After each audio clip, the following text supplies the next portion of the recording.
নিজে গাড়ি তুলে তোমার আপনার যদি একটা রং থাকে আমার শুধু শুধু ভাই আমার অটো নিয়ে যেতে মেন রোডেতে কয় টাকা টাকা দিব ভাই 200 টাকা চাইছে আমার কাছ থেকে কামাইছি কয় টাকা ভাই সকালতে ভাই না আমার যদি একটা রং থাকে আমার নিজে আপনার গাড়ি আমার লয়ে যাবেন আপনি ফাও কাম আমার অটো লয়ে যাইতেছেন গা কি হইছে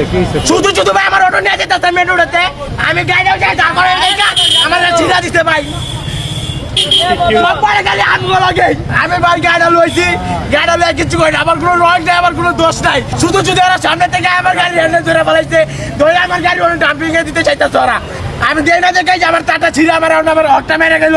টাকা পয়সা চাইতেছে টাকা পয়সা দিতেছি না করে কত টাকা চাইছে 200 টাকা চাইছে আমার কাছ থেকে আমি কামাইছি কয় টাকা ভাই দেখেন আমি ঘরে দেবো কি আমি নিজে চলবো কি আমি কামাইছি কয় টাকা ভাই সকালতে ভাই না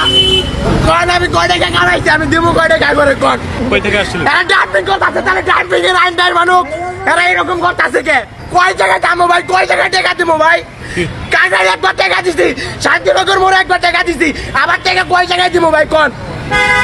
ওই জায়গায় কত করে দিছেন ওই জায়গায় 200 করে নিতে আপনি কোত্থেকে এসেছেন? আমি মধুবাগ 3 নাম্বার গলিতে গাড়ি চালাই এখানে ধরছে কোথায় আপনাকে ধরছে কোথায় এই জায়গায় কেবল এই জায়গায় মুখে একটা 30 টাকা একটা ট্রিপ নামাই দিচ্ছি নামাই দেওয়া কয় কি গাড়িটা ঘুরাও আমি কই গাড়ি তো সামনে দেওয়া ঘুরানো যায় সমস্যা নাই সবাই তো অটো চালায় মেন রোডে ভাই আমরা যত গাড়ি আছে এখন সবই অটো তো অটো তো মাইন্ড বাইরের দেশে তো অটো ব্যাটারি যে আমগো বাংলাদেশে তৈরি করে এটি হারা আনতে পারতেছে আর রোডে গাড়ি চললেই অন্যায় ঢাকা শহরে তো অটো রিক্সা চলা নিষেধ ভাই অটোরা যারা চিন্তাই করতেছে অটো দিয়া এই যে আপনার একটা উদাহরণ কইলেন আপনি অটোতে চিন্তাই করতেছে আমার অটো খুলে চেক করুক কি আছে ভাই গাড়ির ভিতরে কোনো কিছু আছে আমার চেক করতেছে